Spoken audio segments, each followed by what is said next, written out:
तिवारी और आप देख रहे हैं तिलक पत्रिका। अभी हमारी मौजूदगी है पतालपुरी मठ में। यहाँ पर 11 दिवसीय अयोध्याकांड की पाठ की जा रही है। तो अभी हमारे चैनल तिलक पत्रिका के माध्यम से रामचरितमानस जो कथा है उसका श्रवण जरूर करें। रावण कहता है कि मुझसे भजन नहीं होगा क्योंकि शरीर तामसी है, और हम लोग क्या कहते हैं भजन, वो भजन हो रहा है,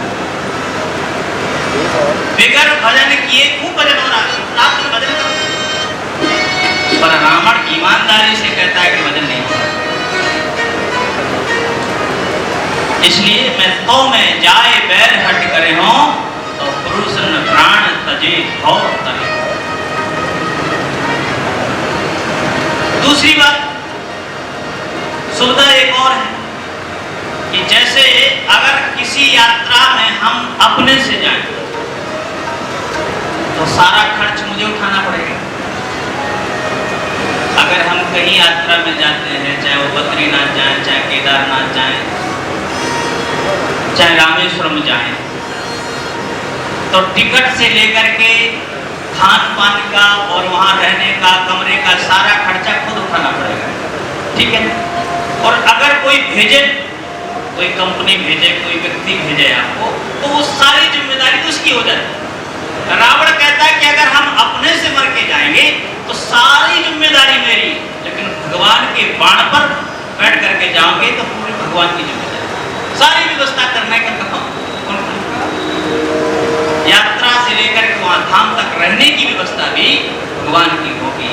इसलिए तो में जाए बैर हट करे हो और पुरुषण प्राण तजे भव। ऐसी सुंदर बात क्या करना चाहिए? मामा जी के पास जाओ, मारीच के पास पहुंचो और मारीच के पास जाकर के सर झुका दिया। रावण ने जैसे ही सर झुकाया, मारीच थर थर कांप गया। लोगों ने कहा तुम डर रहे हो? और जिस रावण के भय से पूरा ब्रह्मांड डरता हो, देवता थर कांपते हो, ऋषि मुनि गिर कंदराए ताकने लग जाते हो, और वो रावण तुमको प्रणाम कर रहा है, निर्भय हो जाओ। मारीच ने कहा कि कभी कभी किसी की नम्र से भी भय होता है। देखिए, कोई भी कथा भगवान श्री राम की किसी न किसी बहाने श्रवण करना चाहिए, और भगवान श्री राम की कथा सुनने वाला ये बताए कि मोक्ष को प्राप्त होता है। और काशी नगरी है, सावन का महीना चल रहा है, तो सावन में सबसे ज़्यादा जो पसंद है भगवान शिव को, क्योंकि भगवान शिव की नगरी है, वो राम का नाम पसंद है। तो किसी न किसी बहाने लोग राम का नाम लेते हैं। तो भगवान शिव को कथा बहुत प्रिय है। तो ये कथा जो होती है वो सामान्य लोगों के लिए नहीं है। जो श्रावण की कथा होती है वो भगवान शिव के लिए सीधे सीधे होती है। क्योंकि हम लोग काशी के वासी हैं, भगवान शिव के ही गण हैं, भगवान शिव के भक्त हैं, तो हम लोग भी कथा सुनने आते हैं। और कथा सुन करके आदमी कहता है ना कि अपना ये लोग सुधर जाए, यहाँ ये लोग और पर लोग दोनों सुधरता है। तो भगवान श्री राम की कथा जगत गुरु बालक देवाचार्य जी महाराज के मुखार बिंदु से हो रही है। और जगत गुरु बालक देवाचार्य जी महाराज रामचरितमानस के लिए मानस मराल कहे जाते हैं। यानी उनके मुंह से निकलने वाली कथा का जो प्रत्येक संवाद है, भगवान राम के बारे में, जो उनके चरित्रों के बारे में या अयोध्या कांड के बारे में जो चीज़ बताई जा रही है, उससे आज के समाज को, आज के नौजवानों को, आज के लोगों को, आज के परिवार को जो बनने का समय है या जो उनको बेहतर बनाने का समय है या बेहतर बनाने का तरीका, वो कथा के माध्यम से है। आप देखिए, संयुक्त परिवार टूट रहे हैं, आप देखिए रिश्ते खत्म हो रहे हैं। आज जो कथा हो रही है, कथा के माध्यम से हम ये जानेंगे, जैसे सीता हरण है, माता जानकी का हरण होता है, तो रिश्ता कौन निभाता है? जटायु जी महाराज रिश्ता निभा रहे हैं। पशु पक्षी भगवान श्री राम के संबंधों की व्याख्या करते हैं। तो भगवान श्री राम का नाम जो है वो भक्ति के लिए नहीं, भगवान श्री राम का नाम जो है वो परिवार को बचाने के लिए है, देश दुनिया को बचाने के लिए, देश दुनिया में शांति के लिए, संबंधों के लिए। भगवान श्री राम का जो चरित्र है, एकमात्र ऐसा चरित्र है पूरे विश्व में या पूरे ब्रह्मांड में जो संबंधों के लिए जाना जाता है। तो हम जो आते हैं वो संबंधों की पुनर्व्याख्या के लिए आते हैं, संबंधों को निभाने के लिए आते हैं। तो जो संबंध का डिस्चार्ज हो गया, जो संबंध, उसको रिचार्ज करने के लिए कथा सुनाई जाती है और कथा हम लोग सुनते हैं। तो कथा सुन करके आनंदित होते हैं। अपने परिवार में जाकर क्या चर्चा करेंगे? भगवान भरत जी ने ऐसा किया, भगवान लक्ष्मण जी ने ऐसा किया, देखिए दशरथ जी ने ऐसा किया, राम जी उनके बात को मान करके चले गए। तो हम अपने परिवार के संस्कार को बचाने के लिए सबसे बेहतर माध्यम है कथा। तो कथा को सुन करके हम अपने परिवार के संस्कार को विकसित करते हैं, बेहतर बनाते हैं।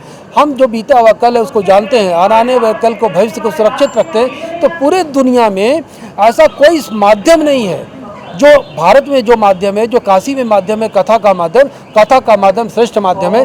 मैं तो आपके माध्यम से कहूँगा जो यूरोपीय देश हैं, जो अरबिक मुल्क हैं, जो मुस्लिम देश हैं, वो भी अपने यहाँ कथा शुरू करा दें। कथा शुरू कराएंगे, उनके यहाँ हिंसा जो हो रही है, नफरत हो रही है, जो इस्लाम के नाम पर दहशत का माहौल है, जो कत्लेआम हो रहा है, वो रुकेगा। लोग एक दूसरे से जुड़ेंगे, एक दूसरे के संबंध को, रिश्तों को निभाएंगे। भारत रिश्तों का देश है। यहाँ पर हर व्यक्ति को चाचा, मामा, मौसा, मौसी, ताई, ताया कहा जाता है। और इस रिश्तों को बार बार आपको जानना है कि आप रिश्ते टूट रहे हैं, छूट रहे हैं, तो रिश्ते जो टूट रहे हैं, छूट रहे हैं, उनको फिर से रिचार्ज कैसे आप करेंगे? कथा के माध्यम से। तो भगवान शिव के माध्यम से, भगवान श्री राम के माध्यम से हम अपने परिवार को, अपने चरित्र को बेहतर बनाने के लिए हम मठ में आते हैं कथा सुनने। नमन नीच की अति दुखदाई जिम अंकुश धन खोल गए। अंकुश नीच टेढ़ा होता है, हाथी को भी वश में कर। अगर ये नव रहा तो ये मत सोचो कि हमारा इससे हित होगा। धनुष अगर नीचे को नव रहा है तो समझ लो बाण चलने वाला। नमन नीच की अति दुखदाई। नीचा व्यक्ति अगर नमन करता है, दुष्ट व्यक्ति अगर तुमको प्रणाम करता है, तो निश्चित उसका कोई स्वार्थ है।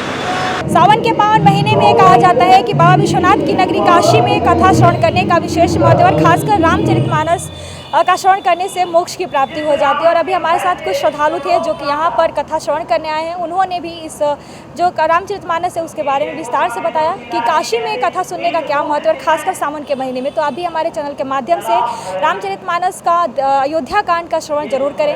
कैमरा पर्सन दीपक गुप्ता के साथ मैं प्रियंवदा तिवारी, देखते रहे तिलक पत्रिका।